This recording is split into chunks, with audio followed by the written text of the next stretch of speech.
صلی اللہ علی محمد صلی اللہ علیہ وسلم. اللهم صل على محمد النبي الأمي وعلى آله وسلم تسليما. اعوذ باللہ السمیع العلیم من الشیطان الرجیم. بسم اللہ الرحمن الرحیم. والصلاة والسلام علی رسولہ الکریم. بخاری شریف باب المساجد. اور آج جو حدیث پڑھیں گے، جو باب ہم پڑھیں گے، اس کا عنوان ہے اصحاب الحراب فی المسجد، مسجد میں نیزے والوں کے مظاہرہ فن کا بیان. حدیث ہے 443،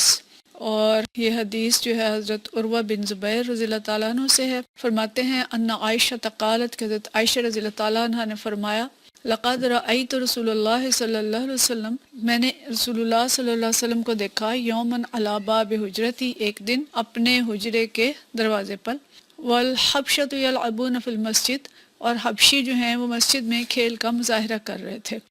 ورسول اللہ صلی اللہ علیہ وسلم یسترنی برداعہ، کہ نبی کریم صلی اللہ علیہ وسلم نے مجھے اپنی چادر کے پیچھے چھپایا ہوا تھا، چادر کے پیچھے کیا ہوا تھا. انظر الی لعبہم، کہ میں ان کے کھیل کو دیکھ لوں، میں ان کے کھیل کو دیکھ رہی تھی. زاد ابراہیم ابن منظر، ابراہیم ابن منظر کی آگے ایک طویل سند ہے، وہ اس حدیث کو میں اضافہ کرتے ہیں کہ عن عائشہ قالت، کہ عائشہ رضی اللہ تعالیٰ عنہ نے فرمایا رأیت النبی صلی اللہ علیہ وسلم والحبشۃ یلعبون بحرابہم، کہ انہوں نے اضافہ اس میں کیا کہ میں نے رسول اللہ صلی اللہ علیہ وسلم کو دیکھا کہ حبشہ کے کچھ لوگ اپنے چھوٹے نیزوں کے ساتھ کھیل رہے تھے. یعنی پچھلی جو حدیث تھی، جو روایت تھی، اس کے اندر نیزوں کا ذکر نہیں تھا، اور اگلے حصے میں یہ ہے حضرت عروہ ہی انہی سے ہے آخر میں جا کے، لیکن ابراہیم بن منظر کے روایت سے اس میں آتا ہے کہ وہ نیزوں سے کھیل رہے تھے اور نیزوں کا ذکر کیا گیا ہے. تو اس باب کے اندر جو بات ہمیں بتائی گئی ہے کہ حبشی مسجد نبوی میں کھیل کا مظاہرہ کر رہے تھے. یعنی دو باتیں ہیں اس میں. ایک تو یہ کہ مسجد کے اندر اس طرح کے کھیل جو کہ جنگی ہیں یا جن سے سیکھنے کی کوئی چیز ملتی ہے، جو تربیتی قسم کی مشقیں ہیں،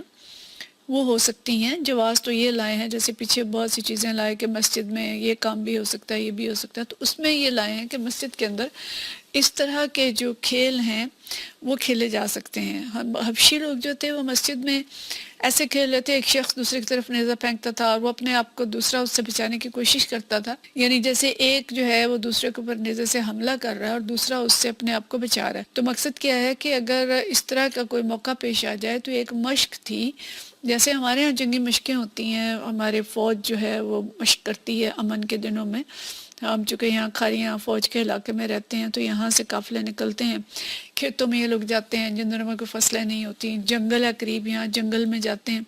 اور وہاں جنگی مشقیں یہ لوگ کرتے ہیں. تو امن کے حالت میں جنگی مشقیں کی جاتی ہیں. تو اس طرح کی مشق تھی، اور وہ ایک کھیل بھی تھا عرب کا، حبشہ کا، جو مسجد کے اندر ہو رہا تھا. اور دوسرا مضمون اس میں یہ ہے کہ حضرت عائشہ رضی اللہ تعالیٰ عنہا کو نبی کریم صلی اللہ علیہ وسلم نے وہ کھیل دکھایا. انہوں نے خواہش ظاہر کی ہوگی اور آپ صلی اللہ علیہ وسلم نے ان کو چادر کے پیچھے کھڑا کیا. اس طرح کے حبشی ان کو نہیں دیکھ سکتے تھے لیکن وہ ان کو دیکھ رہی تھیں. اور ایک دوسری روایت کے اندر یہ بھی آتا ہے کہ وہ نبی کریم صلی اللہ علیہ وسلم کے کندھے سے اوپر دیکھ رہی تھیں، یعنی کندھے کے پیچھے کھڑی تھیں اور اوپر سے تھوڑا سا اوپر ہو کے آنکھیں اوپر کر کے تو ان کو دیکھ رہی تھی. یعنی صورتحال یہ تھی کہ حضرت عائشہ کی نگاہیں تو ان کے اوپر پڑ رہی تھیں حبشیوں پہ، لیکن حبشیوں کی نگاہ جو ہے وہ حضرت عائشہ رضی اللہ تعالیٰ عنہ پہ نہیں پڑ رہی تھی. تو مطلب یہ ہے کہ اس سے پھر ایک جواز یہ بنتا ہے کہ عورت غیر محرم مردوں کو دیکھ سکتی ہے. اچھا، اس پہ علماء نے بحث کی ہے کہ عورت کس حد تک دیکھ سکتی ہے. ایک اور حدیث کے اندر یہ ذکر آتا ہے کہ ایک دفعہ حضرت ابن ام مکتوم آئے تو نبی کریم صلی اللہ علیہ وسلم کے اس وقت دو بیویاں، دو امہات المومنین ہماری ام سلمہ اور حضرت ام حبیبہ رضی اللہ تعالیٰ عنہما، یہ دونوں تھیں. تو نبی کریم صلی اللہ علیہ وسلم نے فرمایا کہ ان سے پردہ کرو. تو انہوں نے فرمایا کہ رسول اللہ صلی اللہ علیہ وسلم نہ ہوا اما، وہ تو نابینا ہیں اور وہ تو ہمیں نہیں دیکھ سکتے. تو آپ صلی اللہ علیہ وسلم نے فرمایا کہ کیا تم دونوں بھی نابینا ہو؟ یعنی وہ تو نابینا ہے لیکن آپ تو نابینا نہیں ہیں، تو آپ بھی ان کو نہ دیکھیں. تو اب یہاں معاملہ دوسرا نظر آ رہا ہے کہ وہ دیکھ رہی ہیں حضرت عائشہ رضی اللہ تعالیٰ عنہ ان کو. تو مولانا مودودی رحمۃ اللہ علیہ نے اس کی جو تطبیق کی ہے سورہ نور کے اندر، جہاں پہ یہ آیت آتی ہے کہ اے نبی صلی اللہ علیہ وسلم مومن عورتوں سے کہہ دیں کہ اپنی نظریں بچا کر رکھیں اور اپنی شرمگاہوں کی حفاظت کریں. تو نظریں بچانے میں وہ فرماتے ہیں کہ عورتوں کے لیے بھی غض بصر کیا کام وہی ہے جو مردوں کے لیے ہیں، یعنی انہیں قصداً غیر مردوں کو نہیں دیکھنا چاہیے، اور اگر نگاہ پڑ جائے تو ہٹا لینی چاہیے. اور خاص طور پہ جو یعنی دوسرے کا ستر ہے وہ تو نہ عورت عورت کا دیکھ سکتی ہے نہ مرد مرد کا دیکھ سکتا ہے، اس میں بھی دونوں کو احتیاط کرنی چاہیے. لیکن مولانا لکھتے ہیں کہ مرد کو عورت کے دیکھنے کی نسبت عورت کے مرد کو دیکھنے میں معاملے میں احکام تھوڑے سے مختلف ہیں. کہ معاشرے میں اگر عورتوں سے یہ کہا جاتا ہے کہ وہ باہر نکلیں تو پردہ کر کے نکلیں، کہ مرد انہیں نہ دیکھیں، تو مردوں سے یہ نہیں کہا جاتا کہ وہ پردہ کر کے نکلیں کہ عورت انہیں نہ دیکھے. تو مطلب یہ ہے کہ عورتیں جو ہیں ضرورت کے وقت مرد کو دیکھ سکتی ہیں. اور جیسے ایک روایت یہ والی ہے کہ حضرت عائشہ رضی اللہ تعالیٰ عنہ نے حبشیوں کا کھیل دیکھا، اور ایک روایت اور ہے کہ ایک صحابیہ تھیں حضرت ام شریک، حضرت فاطمہ بنت قیس، کہ ان کے شوہر نے ان کو 3 طلاقیں دے دی اور ان کا کوئی رشتہ دار نہیں تھا جہاں پہ وہ عدت گزاریں. تو انہوں نے چاہا کہ ام شریک انصاریہ کے ہاں عدت گزاریں، تو نبی کریم صلی اللہ علیہ وسلم نے فرمایا کہ ان کے ہاں بہت سے صحابہ آتے جاتے ہیں، تو وہاں پہ نہ گزاریں عدت، بلکہ آپ ابن ام مکتوم کے ہاں گزار لیں کہ وہ نابینا ہیں اور وہاں آپ رہ سکیں گی. تو مطلب یہ ہے کہ ان کے لیے گنجائش تھی، لیکن امہات المومنین کو اجازت نہیں دی کہ وہ ان کے سامنے آئیں بغیر مقصد کے. تو مطلب یہ ہے کہ ضرورت کے تحت عورت جو ہے وہ مردوں کو دیکھ سکتی ہے. اور جیسے کبھی کوئی کھیل ایسا ہے جو کہ بامقصد کھیل ہے، اس کی تفصیل میں بھی ہم آگے جائیں گے، وہ دیکھ سکتے ہیں. لیکن بلا وجہ عورتیں نامحرموں کو دیکھیں یہ ناپسندیدہ ہے، اس میں احتیاط مطلوب ہے. کسی طرح یہ جائز نہیں ہے کہ عورتیں اطمینان سے مردوں کو گھوریں. تو یعنی بلا وجہ بیٹھ کے مردوں کو دیکھنا، جیسے آج کل ہمارے ہاں جو یہ ڈرامے اور اس قسم کے کھیل اور ایسی چیزیں ہیں جو کہ یہ مطلوب نہیں ہے. اور اسی سے آگے بڑھ کے اسکولز اور کالجز کے اندر مخلوط کلاسز ہیں، مرد استاد ہیں پڑھانے والے. ہاں اگر استاد اس طرح ہیں کہ بزرگ ہیں اور ہمیشہ خواتین نے مرد استادوں سے تاریخ کے اندر پڑھا ہے، لیکن یا تو پردے کے پیچھے یا پھر اس احتیاط کے ساتھ، یوں نہیں کہ بالکل ان کے چوروں پہ نظر جما دیں اور اس طرح سے پڑھیں. ہمیں بہت سے واقعات اداروں کے اندر نظر آتے ہیں جو کہ غلط ہو جاتے ہیں ایسے موقع پہ. اور آج کل تو جو ہراسمنٹ کا مسئلہ چل رہا ہے کہ جی وومن ہراسمنٹ کے اندر بہت سے اس طرح کے کیسز آتے ہیں کہ مرد استاد کی طرف سے ہراس کیا گیا اور یا کلیگ کی طرف سے ہراس کیا گیا. تو اس میں ظاہر دونوں چیزیں ہیں کہ عورتیں بھی احتیاط نہیں کرتی، مرد بھی احتیاط نہیں کرتے، تو پھر اس طرح کے واقعات ہوتے ہیں. تو اس سے جواز ہم یہ نہیں نکال سکتے جی بالکل عورتوں کو کھلی اجازت ہے کہ وہ جو بھی گیمز چاہیں، جو کھیل چاہیں، جس طرح کے ہوں ان کو دیکھیں، بلکہ یہ مشروط اجازت ہے اور محتاط اجازت ہے کہ ایسے کھیل جو کہ بامقصد ہیں اور جن کے اندر کوئی بے حیائی کا مظاہرہ نہیں ہے یا کوئی ایسی چیز نہیں ہے جو اخلاق اور کردار کو نقصان پہنچانے والی ہو، تو وہ دیکھا جا سکتا ہے. لیکن یہ کہ آج کل اگر ہم اس سے یہ جواز نکال لیں کہ عورتیں کھیل بھی سکتی ہیں اور وہ کرکٹ بھی کھیل لیں اور وہ ہاکی بھی کھیل لیں اور وہ ہر طرح کی گیمز کھیل لیں اور مرد ان کو دیکھیں اور مرد کھیلیں اور عورتیں دیکھیں، تو عورتوں کے لیے یہ نہیں کہ کھیلیں بند ہیں، وہ کھیل سکتی ہیں، لیکن اس میں کچھ احتیاطیں ہیں، اس کے کوئی تقاضے ہیں. اس وقت یہ ہمارا موضوع نہیں ہے، اس موضوع پہ آئیں گے تو پھر کبھی اس پہ بات کریں گے. لیکن بہرحال عورت کے لیے جو میدان ہیں کھیل کے وہ کیا ہیں اور اس کے لیے شرائط کیا ہیں، ان شرائط کے ساتھ عورتیں جو بامقصد تفریح بھی کر سکتی ہیں، بامقصد کھیل بھی کھیل سکتی ہیں اور اس اچھے لباس کے ساتھ بھی، اور جو مردوں کے کھیل ہیں ان کو بھی دیکھ سکتی ہیں. لیکن اس سے مراد یہ نہیں ہے کہ آج کل کے بے حیائی کے ڈرامے اور خدا نخواستہ مردوں کی کشتیاں عورتیں دیکھ رہی ہیں. اور کشتیاں تو مجھے لگتا ہے کہ جس طرح کا انہوں نے لباس پہننا ہوتا ہے، یہ جو فری سٹائل ریسلنگ ہوتی ہے، یہ تو شاید مردوں کے لیے بھی دیکھنی کتنی جائز ہے کہ اس میں تو ان کا سطر بھی ڈھکا ہوا نہیں ہوتا. تو عورتیں تو اس طرح کے کھیلیں جو ہیں وہ میرے خیال میں بالکل ہی نہیں دیکھ سکتی.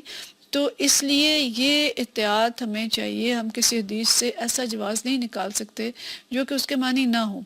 کجا یہ کہ آج کے ہیروز جو ہیں ان کی تصاویر گھروں میں لگائی جائیں اور لڑکیاں اور عورتیں فخر سے بیان کریں جی فلاں ہیرو میرا پسندیدہ ہے، اور یعنی ہم کالج کے دور میں یہ دیکھتے تھے کہ،